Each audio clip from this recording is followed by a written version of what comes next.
a very difficult and unusual year, trying to cope with budget situations that are necessary to the running of our town, but also trying to stay realistic about what we can actually afford with all of the added costs that are coming down our way.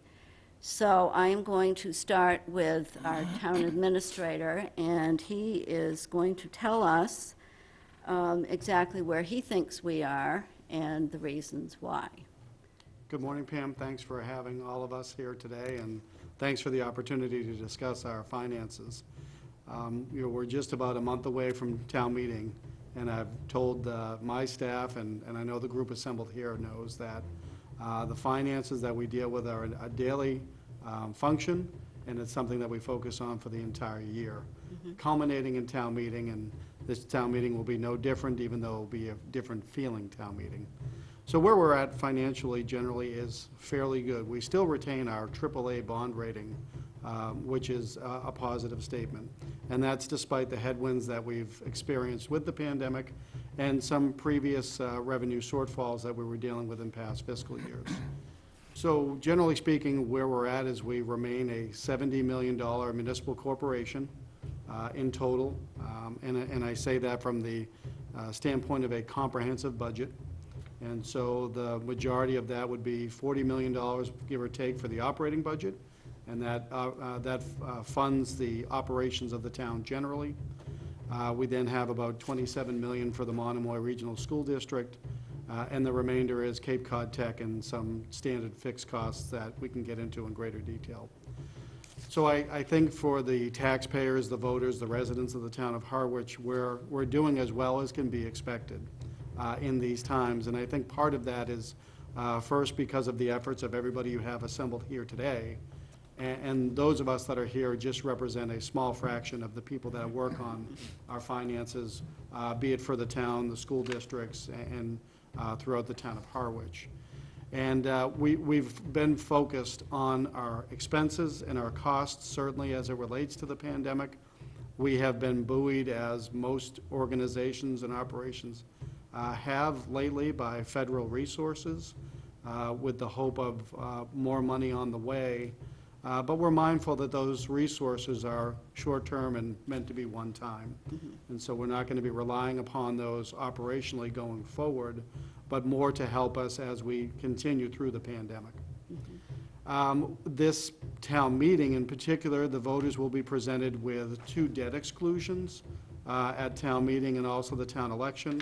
One is just for over $1.1 million for the fire apparatus known as the Quint, which is a pumper ladder truck, and then $700,000 for our roads maintenance program, and that is meant to match state funding that we get from Chapter 90.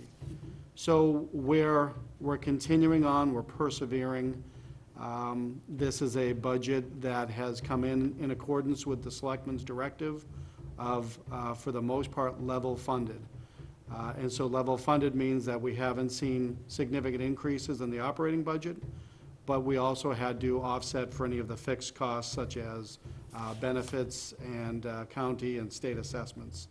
So it is a budget that has not increased much at all year over year, but it is also a budget that maintains the core services that our residents and taxpayers have come to understand and expect.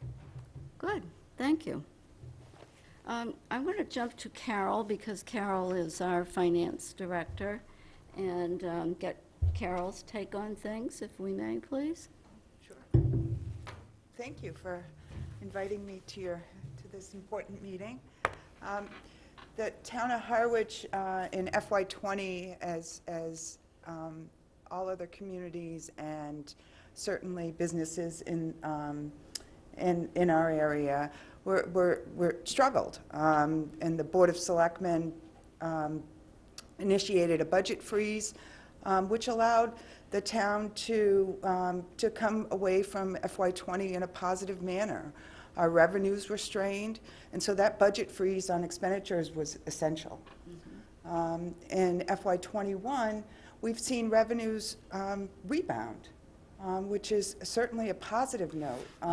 The town continues to maintain strict budget spending and guidelines to all department heads and all of the other expenses associated with the community. And so we're seeing FY21 in a positive note, which is essential for us rebounding into FY22. We've also seen interest rates that are certainly favorable to the town. Our AAA bond rating is helping us. We'll be renewing some bond anticipation notes next month, and we expect those interest rates to come in very low. So for the Board of Selectmen have been really prudent on their directives, which has really helped the town financially to manage expenses and estimate a pretty close estimation for revenues as well. Nice to have good news, isn't it? Thank you. John, may we hear a statement from you? You are the chairman of the Finance Committee. Thank you, Pam, and thank you, Chris, and for inviting me here to give you a statement. I don't have too much of a statement, other than, you know, we have a group of, we have a nine-person committee, only 8 members currently. We're looking for 1 more, so if anyone's interested, please let the town administrator know, and you could put your application in. Anyway, like Joe said, and Carol has said, you know, it's been a challenging year. I think we started the year not knowing what was truly going to happen with revenues and with COVID. There was still a lot of unknowns at the beginning of the year. And the year starts almost, well, this year we started in September. The end of September was a town meeting. So there was a condensed budget cycle of 6 months. A lot of unknowns, both with COVID, with budgets, with revenues. The big question, which I'm sure we'll get into a little bit, with wastewater. That's a huge number that affects the future of the town. And then the COVID restrictions put a lot of restrictions on us. As a committee, we usually meet with department heads throughout the year, face to face, and we could not do that. We could not meet to talk about their budgets. We could not meet with talking about different articles that are proposed by different groups within the town, face to face. We had to arrange through Zoom meetings to discuss those. So that made it another challenge there. But we got through it. I mean, we have an excellent town staff up here with Joe and his team, with Carol and her finance team. Every time I asked them a question, I got answers back to my questions. When members of the committee had questions of financing, they got members back. The selectmen sent a message to Joe of what their expectations were with budget guidelines. And so it was a challenge there. And then the schools, Dr. Carpenter will speak about the schools too, with the challenges they face. You know, they face a lot of unique challenges too, with declining enrollments, the question of the elementary schools between the 2 towns. I'll let Dr. Carpenter speak about that. So we've all had a lot of challenges, and we couldn't meet face to face. That was the big thing. And then the selectmen, the normal course of businesses. You know, I got to commend them. You know, I watched a lot of the meetings during the budget cycle because I was, you know, to learn about the budget and where they positions start. But they have to deal with daily selectmen issues throughout the town that goes on daily, on top of all the other stuff. So I commend the selectmen to what they have to do. So it's, I guess, other than it was challenging, in the end, revenues were really pretty good shape. Revenues, local receipts were at levels or higher expectations of what it. The school situation will work itself out. So I think financially, in a position of the town, we're in really good shape as far as a town. And of course, everyone wants lower taxes. Right. Well, you just don't get lower taxes by saying you want lower taxes. Right. You have to make sacrifices. Sacrifices is something that, well, as a group, humans really don't want to do too much. So it's something we have to talk about. And I think going forward, you know, we'll continue the dialogue with the various departments involved and try the best we can. So that's where we stand. So.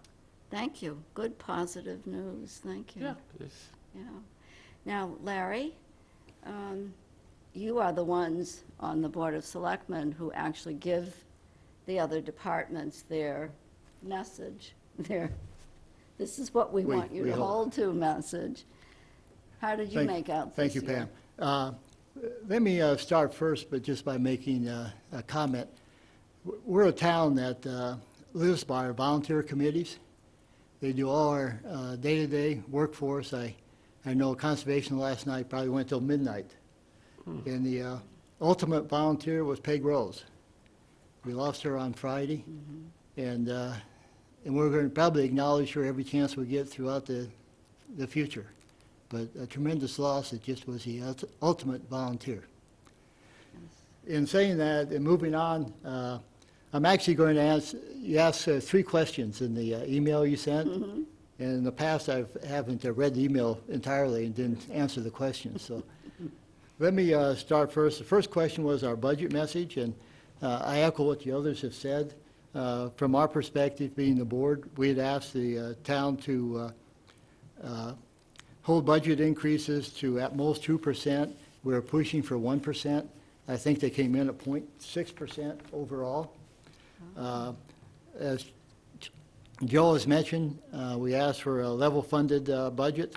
That's mostly done. There's a couple exceptions that we couldn't get out of with capital, fire, for instance, that we had obligations.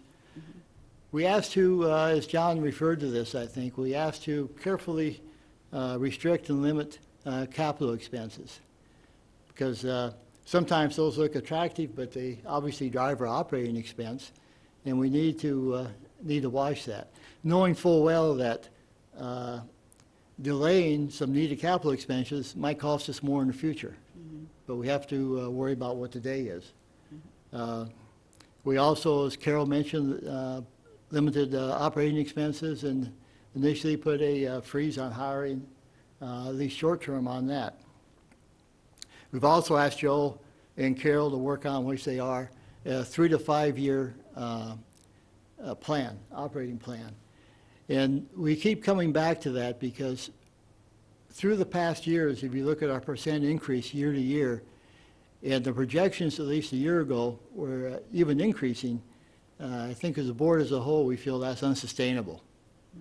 And as John mentioned, that's a tough discussion because nothing comes free, and we have to make some proper decisions and also be smart about technology, see where we can be more efficient. And I know Carroll Finance Department has upped the use of computer technology to help us do some of those cost-efficient steps. In terms of impact, the second question was impact of COVID. In my mind, the worst issue, the most pressing issue we had was the uncertainty of what was going on. Last year, we got a different message, I think, financial message almost daily, depending on what was coming down from the state, and trying to create a budget on that. And our tact was, early on, was to be conservative. Quite frankly, it's much easier to react to a windfall budget than it is to reduce budgets. And so that's what we'll do next year as well.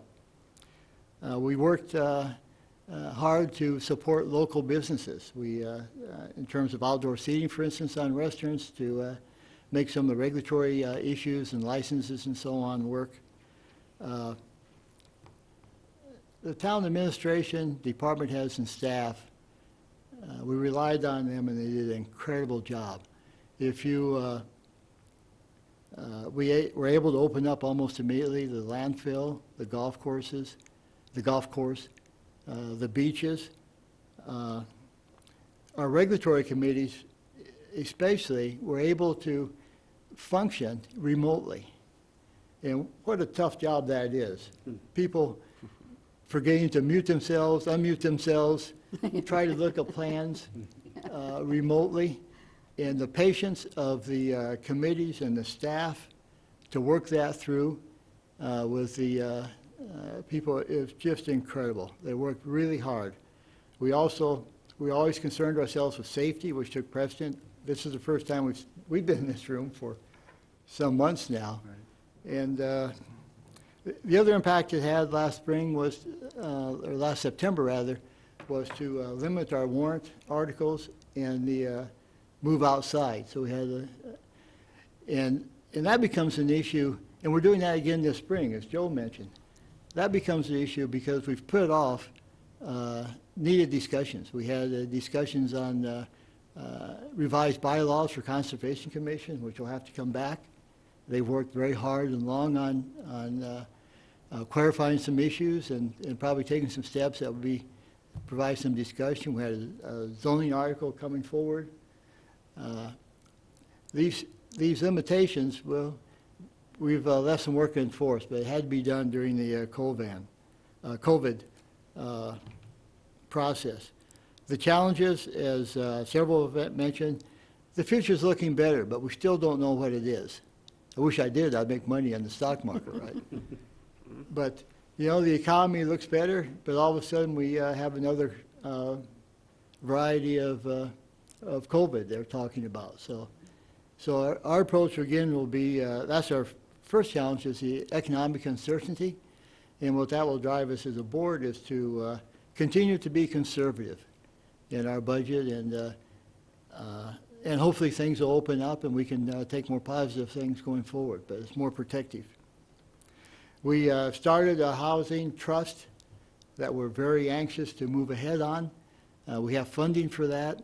That group, that committee is working very hard to identify properties and move forward, and that's one of our top priorities, in which Joel is intimately involved. So any questions, I'll, of course, push it to him. John mentioned wastewater. We've put that off because we needed some more discussion. We're now taking the time to relook at the comprehensive wastewater management plan to reaffirm or recheck the flow information that drives the size of that system, potential costs. Are there any alternatives?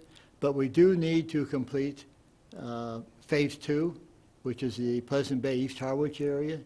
And we do need to take a serious look at regionalizing with Dennis and Yarmouth to form a regional wastewater plant. That's when it takes discussion. The benefits are, quite frankly, very obvious. They save us a lot of money. Mm-hmm. And they help us meet our obligations to improve our water bodies. I'm not going to steal the thunder from Scott, but a big discussion coming up is the Monomoy, the elementary schools. Simply put, we signed an agreement some years ago which helped both towns tremendously, and through the leadership in the schools, we have an educational system that I would put up against everyone, and we've actually managed to operate during the COVID, which is fantastic. The question comes, though, is Harwich is paying approximately 75% based on population, and that's fine. That's what the agreement's for. Mm-hmm. The part that the agreement didn't foresee was the increased cost per student difference between the Harwich and Chatham. And so that's an issue that we're all working collectively to correct. And keeping in mind that the financial aspects is important, but certainly the educational is what we're all after in the bottom line. So it's a tough discussion because each town has a bit of a different perspective.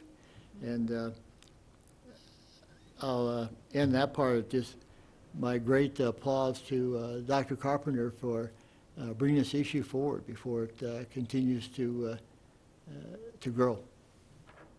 And so I think I've tried to answer the questions. You have, Larry. Thank you very much. I have other questions, but I want to talk to Scott first, give him a chance to talk about Monomoy. And one of the things also, I know contract negotiations are ongoing with several different unions, so I'd like a little information for the public about what that impact will be, or could be.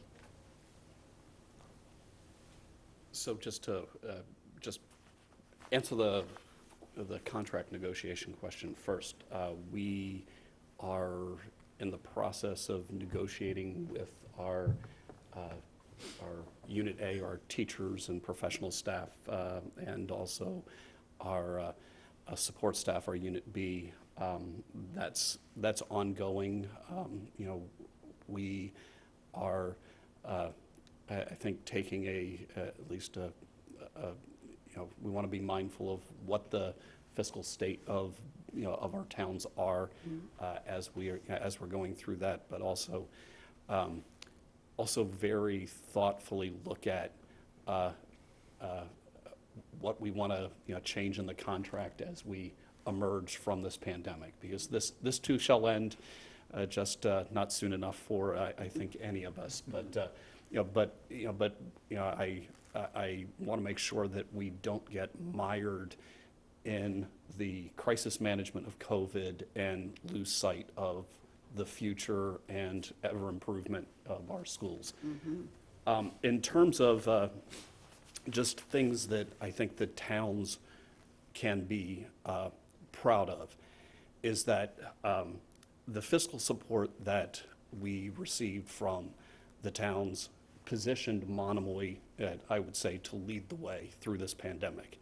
And it's something that I think I think we can be quite proud of, that that here we are, today's April 8th, and this past Monday, April 5th, the Commissioner of Education you know, required all schools to return to in-person learning at the elementary level.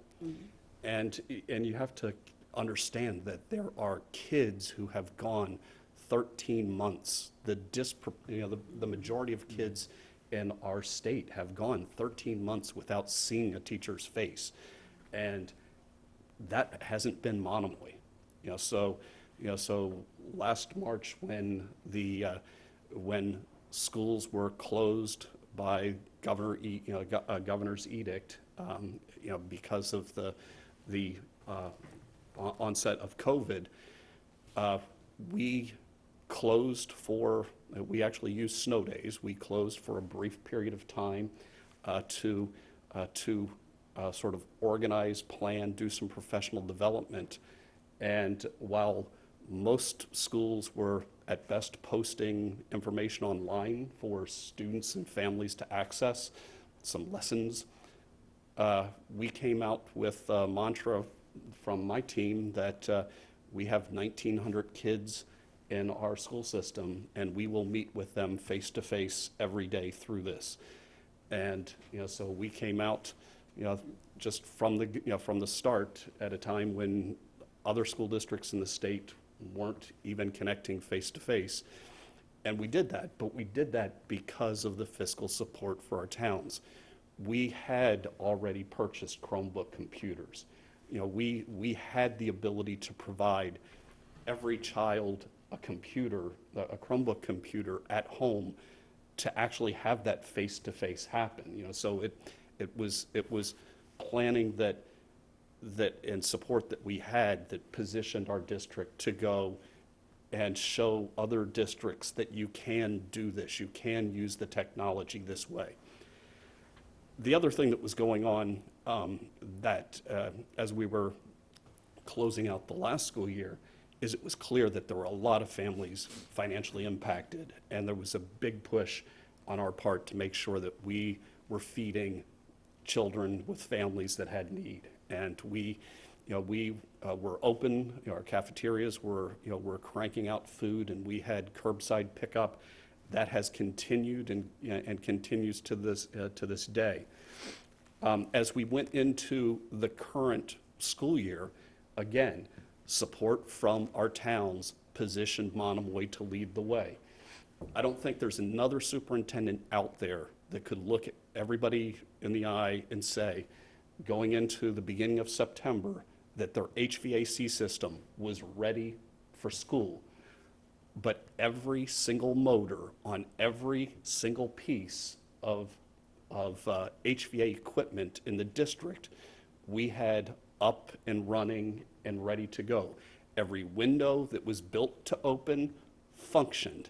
And, again, that was maintenance that we have been, ensuring happens in our schools going into this, and just, planning, seeing that this was going to be an airborne thing, and getting stuff fixed in time. So we were positioned on the HVAC front, we were positioned on the technology front, so that again, today, we're 4 days into when the Commissioner of Education required in-person learning to happen at the elementary school, but we opened under a mantra that we have families that have needs, that we want to make sure that we can help families get back to work so that they can support their kids and our mission in the end. So we made sure that we had, that we were open every day, all days, full weeks, full days for pre-K through grade 7. And our high school had a rotating where the students were in 2 days, 2 out of 3 days, and on the 3rd day they were in their classes, and we were pioneering remote streaming of lessons where the teacher was actually teaching to the kids in the room and at home and asking questions, and the kids at home were in part of discussions. But again, leveraging technology that we had already put in place in our district to again lead the way on how that can happen. So again, through this we have been supporting families, families that are in need with with food and meals for their children through this. We also had a challenge this year that the Commissioner of Education required that school districts offer to families the option to be remote, fully remote if they want. So in essence, we have been running 2 parallel school districts. There's Monomoy in person that has been happening since day 1 of this year, and we also have a small fleet of teachers that are doing completely remote school. So there were added costs to have these 2 completely different systems going. But again, it has been working, and I think we can proudly say that our kids have had more in-person learning and more face-to-face learning than any other school district out there.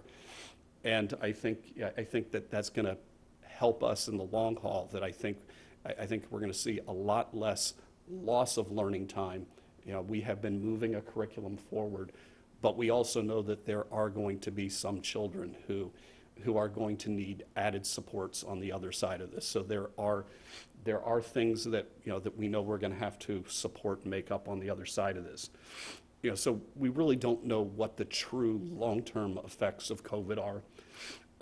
We clearly are not out of this. I put a letter out to our families last Friday that that said that we had a sad week last Friday. We had a staff member, first staff member this school year, that was hospitalized because of COVID. Thankfully, the staff member's out of the hospital, but we also lost a parent of a Harwich Elementary School student due to COVID last week. So despite the fact that over 40% of the Cape is vaccinated right now, we're still seeing loss, and we're seeing loss of parents and kids that that are losing a parent. That's tough. We do have challenges. We have an ongoing declining enrollment, and it's happening in both towns. It's happening across the Cape. So this isn't just a Chatham thing. It's a Chatham and Harwich. The challenge is that Chatham's enrollment is declining faster than Harwich's, and the way the foundation and enrollment equations and the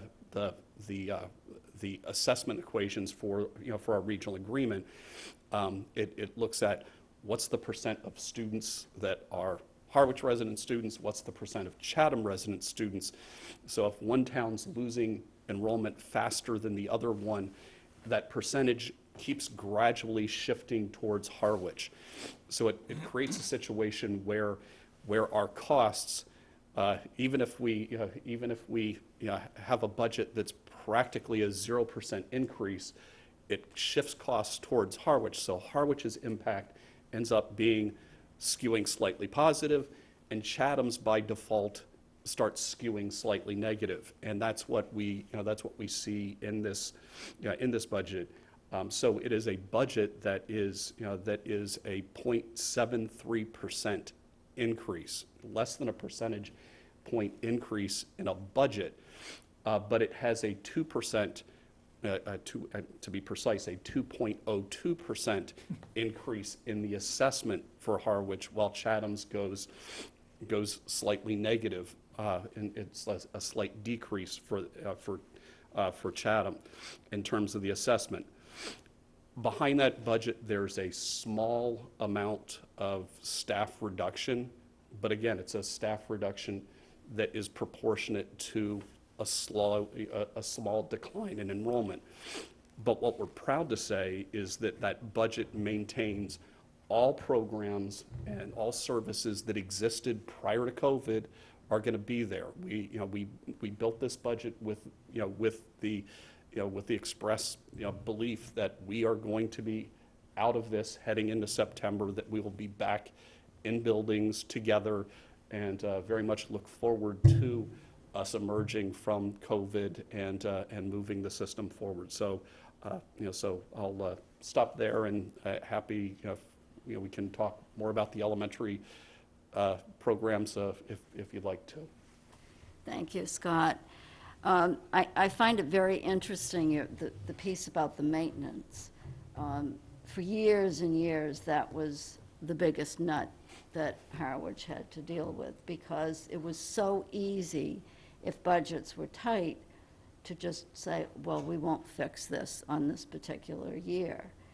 And I think within the last 10 years, we've had a tremendous change in attitude. And obviously with COVID and the fact that the schools, well, it's new, the building is new, the high school. But I think the schools in general have kept up with their maintenance, and the town has done the same thing. So I think COVID would have been a lot worse if we hadn't been as prepared as we are. So I give my kudos to all the town departments that have managed to keep their budgets level, but also managed to do the things to their infrastructure that needs to be done without waiting and costing a lot more money in the long run. The high school is, we'll call it practically new. It's 7 Right. years old, but Right. every other school in our district is between 60 and 65 years old. Right. Right. Does anybody have anything they want to add? Pam, if I could, you had asked prior to Dr. Carpenter's presentation about collective bargaining agreements. Yes. So as Dr. Carpenter mentioned, he's got the units that he's presently in negotiation with. The town of Harwich has 5 of the 8 collective bargaining associations that have contracts that expire on June 30th of this year. So the Board of Selectmen and I have met with Carol, our finance director, and our labor council, and we're actively in the process of negotiating with those 5 collective bargaining associations. So fiscal year '22 is going to be significant with regard to how we handle those negotiations and what the end result is for all the parties on that. So it's one of the big stories that's coming up for fiscal year '22 for sure. Right. Do you, by any chance, do you anticipate having harder numbers by the time we have town meeting? I would not for town meeting. Not for town meeting. The town was able to negotiate with 2 associations whose contracts expired June 30th of last year. We entered into 1-year agreements. So that's with the Harwich Employees Association and the Highway Maintenance Employees Association. For that 1 year, that's reflected in fiscal year '21, that we adjudicated on September 26th of 2020. The 5 include those 2, and I wouldn't expect that we'd have numbers until closer to end of fiscal year, if that's soon. Okay, okay. And how are we going to address a situation that would push the numbers higher?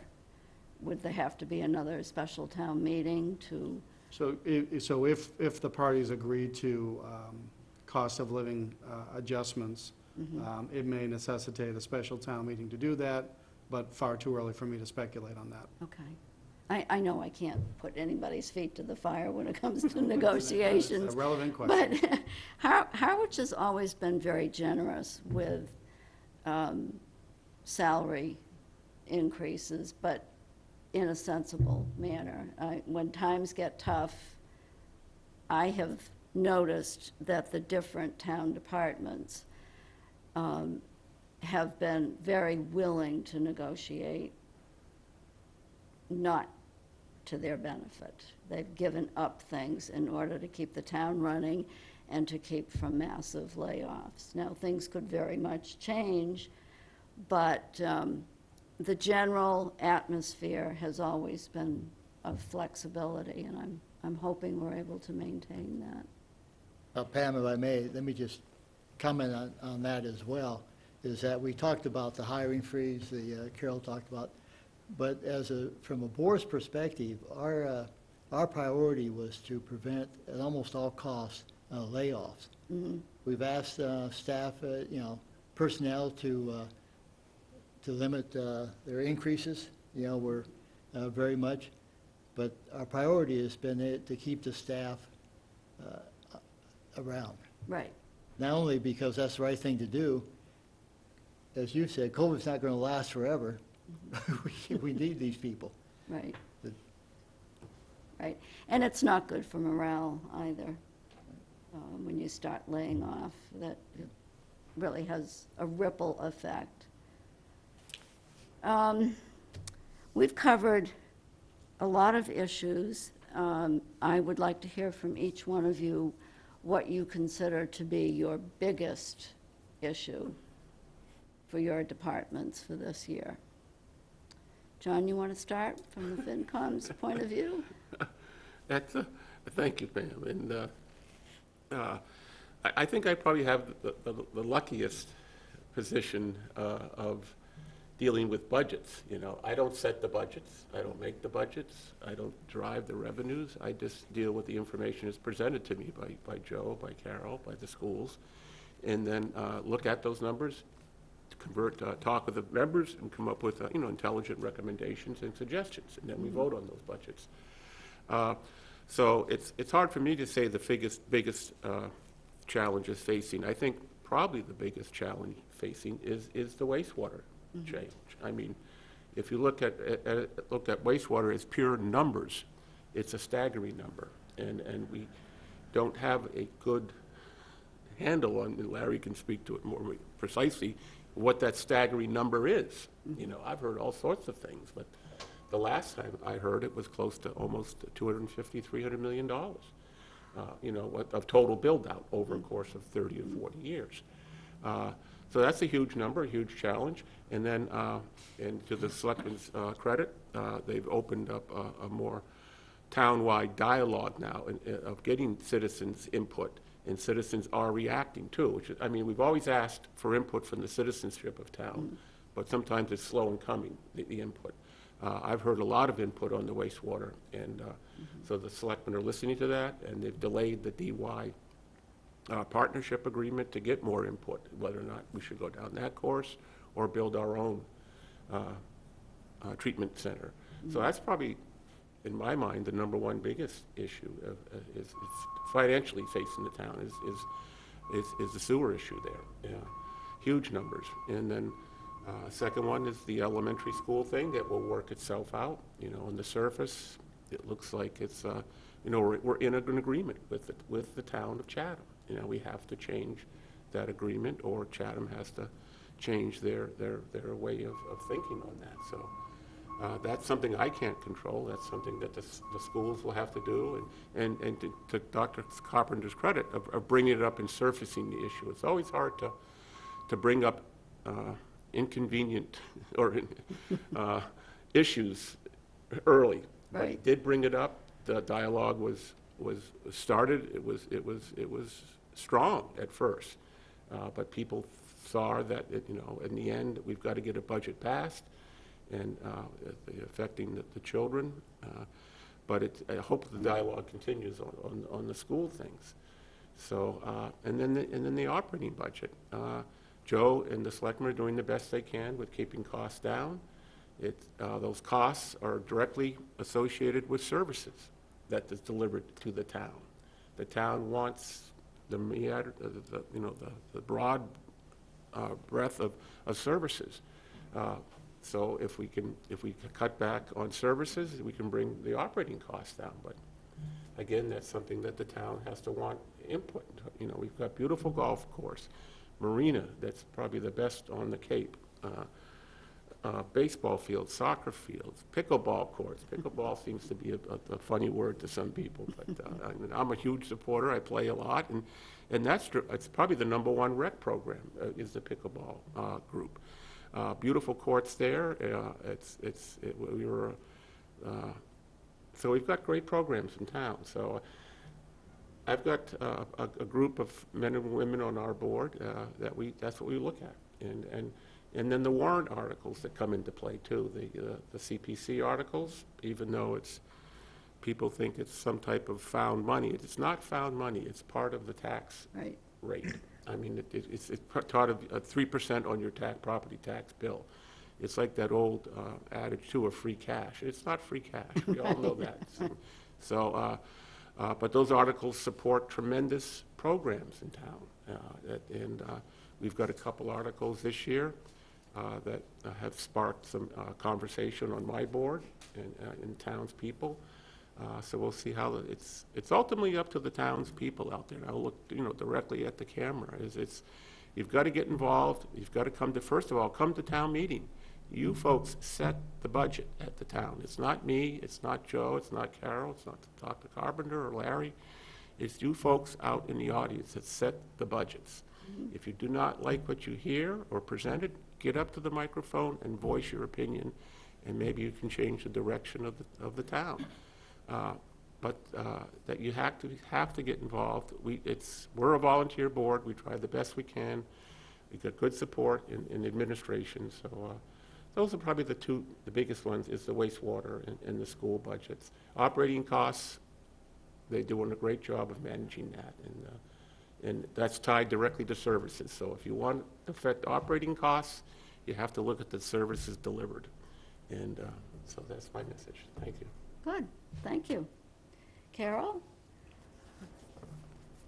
So challenges that the town faced as far as finances is leveraging technology has been our largest goal here, to be able to work seamlessly, to be able to provide all of the financial transactions in a timely manner, and that was challenging for us initially. And our goal moving forward is to become more of a paperless environment. And with that said, there's challenges there as well. So we are moving forward.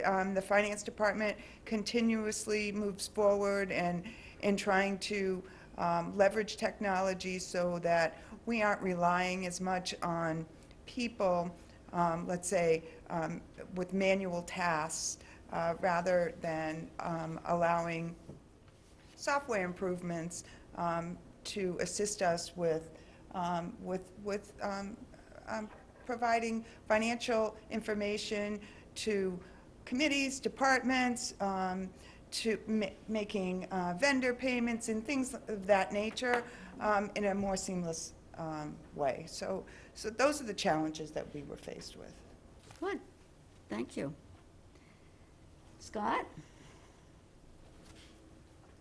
So on the school side, I think it's twofold in terms of some interesting challenges. I think the most important one is really us getting our arms around what is the long-term impact on learning and learning loss for children during this. And as I said before, I think that Monomoy has probably seen their children have far less learning loss than than what has happened across this nation, and that's something I'm very proud of.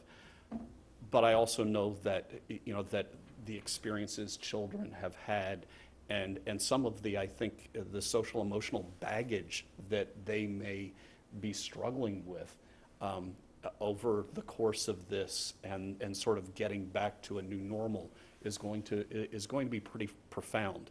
The government recognizes this too, and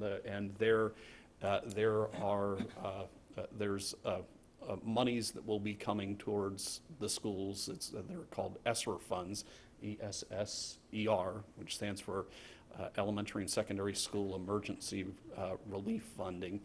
And its funding it will be north of $1 million worth of support that the schools are getting, and it's so we have to look at the funding that we are going to have coming, and what we have to sort of write grants for it to go and say what sort of additional things will we be doing with it to support the losses that that may have impacted children, or what are we going to need to move forward. It's not money that we can go and say, oh, Monomoy can reduce its budget by $1 million and we're just going to use this ESSER money for that. But it's how can we go and potentially, let's say, extend the school day next year for some of the children who were most impacted or that have seen the greatest learning losses. So there's going to be, I think, a great deal of thought and creativity that goes in behind the scenes there to leverage that money to make the most positive impacts for children. And I think the second thing, to get back to the elementary piece, when I raised a red flag on my concerns about fiscal equity when it comes to funding our elementary schools, it was in tandem with another concern, and that's is there something we could do differently or better about how we educate children at the elementary level? And so there's it's a tandem conversation. One's funding, and the other one is looking at how we do, how we educate children at the elementary level. And we've been doing surveys on the school side on, should we look at a different elementary model? And do understand that in a regional school district, looking at a different elementary model, again, is sort of rather unheard of. It's so there are a lot of regional school districts in the state, but there's not a lot of there's not a lot of creativity in how that happens. It's usually in those regional school districts, the younger children are sort of educated in their own towns, and I think on some level over the next several weeks and months, I'll be trying to maybe try to educate our greater community that if you really look at our two towns as a greater community, maybe we can start to think a little bit differently, because let's face it, Chatham is wrapped by ocean and Harwich, and that the two towns combined are smaller in terms of land than Bourne or Wareham or Sandwich. And I think there's a lot that we can look at, other models that happen out there in terms of elementary education, and how could we potentially look at a better elementary system to provide better outcomes for children and better supports for teachers, while not forgetting the financial piece. And I think when we've been having conversations in Chatham, I think what I've heard from I think the vibe I get from the Chatham board is, I think they're very sensitive to the fact that there's a fiscal need to correct, but they just don't want us to forget about addressing the educational piece too. And they don't. I think they just want to make sure that we don't just address the fiscal piece and forget the educational piece. So starting this Thursday, I have a slide that I'll be presenting at our school committee meeting, where there was a question was asked by the, by the school committee last week, that, well, let's have a community forum, and we'll be having a community forum the beginning of May, that asks the question, what is the best elementary configuration? Like, what's the best elementary model for our, for our schools and our children? And I try to look at things and break them down simplistically, and it's like, so I have sort of a, here's all these different models that you could have along a continuum of, we could step backwards, and stepping backwards is where we were. Harwich and Chatham having separate elementary schools, and you have sort of a disjointed approach. Or you could step forward, and there's baby steps forward, and there's giant steps forward, and what's, where do we want to get to? And I do think that there, the punchline over the next couple weeks is, I think that there's a very cost-effective, I don't think we have to add more costs, but I think there's a better model out there if we can go think of our two towns as a community. So my hope is that we can have a thoughtful discussion and get to some place that makes sense fiscally when it comes to fiscal equity and how the elementary schools get funded, but also have some great thought on just how we can improve education at the elementary level, period. I love that approach. Thank you. Yeah, Larry? I agree. It's a great approach. Well, I think the big challenges, I think, have been stated. Let me just come back to wastewater for a second, because that is a huge challenge. It's expensive. It's interesting to note that without the CWMP and the University of Massachusetts and the modeling efforts, the original costs over the 40 years or so were twice that. So we've done a tremendous job of trying to take a reasonable approach to it. The temptation is to run and hide from that and to delay it. And we're under obligations to meet our wastewater challenge. We're under both regulatory-wise and from the state and from the federal government, and for our own good. We want to protect our harbors and our bays. The other thing that we need to do, as I see as a challenge, is we need to, and I know Joel, you and I have talked about this, we need to put a top priority on the local comprehensive plan, because that's the mechanism that we have in town that sort of defines what we want to look like when we grow up. What areas do we see for what type of development? And we occasionally fall into the misconception that wastewater issues drives where we build and what we build. It's never intended to do that. The wastewater was intended, the whole CWP was intended to react to what we see as a town. And we need to be sure we come back to that. So that's a top priority for us going into the future. That provides a really great forum to get as much public participation as we can. So that, I think, should be one of our focuses. Housing, of course, is always up front. We need to provide places where people can afford to live. And we're not doing that yet very well. We're doing it better in Harwich and some other places, but we need to do that. The other issue that continues to confront us as a Board of Selectmen and departments is the inherent conflict, if you will, excuse me, between restaurants, businesses, and neighborhoods, noise, and traffic, and the inherent conflict between our local residents and tourists. We can't live without tourists in the business. We could, but then we really pay high taxes, John. Yes, we do, right? If we're going to put everything on our property tax, I couldn't afford to live here myself. So we need those businesses to survive. But that's a conflict that we continually, I think probably we address, I'm going to exaggerate, Joe, not every week, but probably once a month we have, and it fills up my e-box. So that's going to be an issue that we're going to have to, we have a noise committee, we have traffic, We'll continually work on that to see if we can bring in involvement. But that is, we've all talked about, that does involve gaining public participation. And that's easier said than done. Over the years, we've always strived to get as much participation as we can.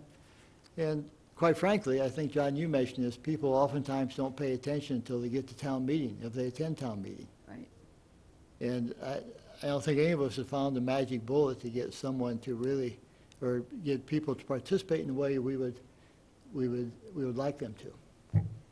So the whole communication aspect, and I know Jamie's hiding, but we can't thank Jamie and Caleb and Channel 18 for all the things they do to help us out.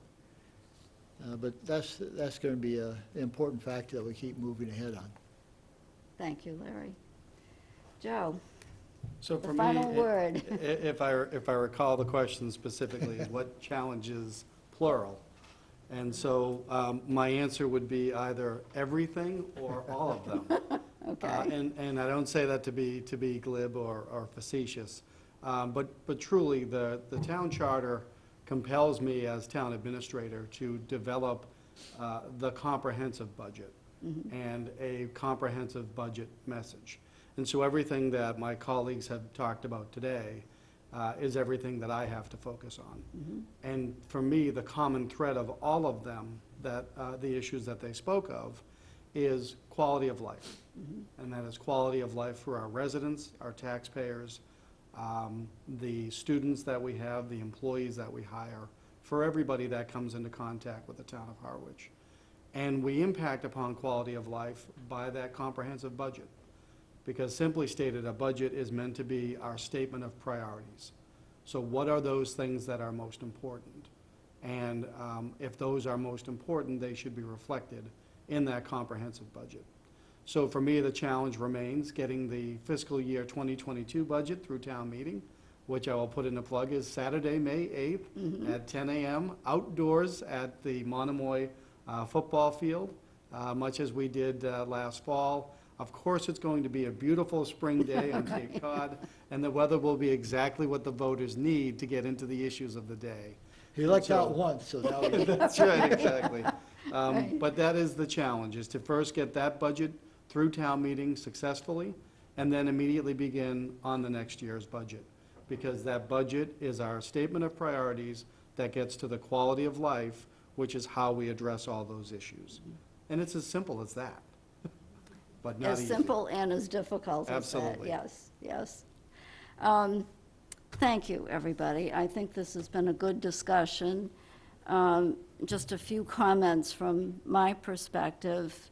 Looking back at last year's town meeting, starting with the warrant, I thought it had the best explanations we've ever had.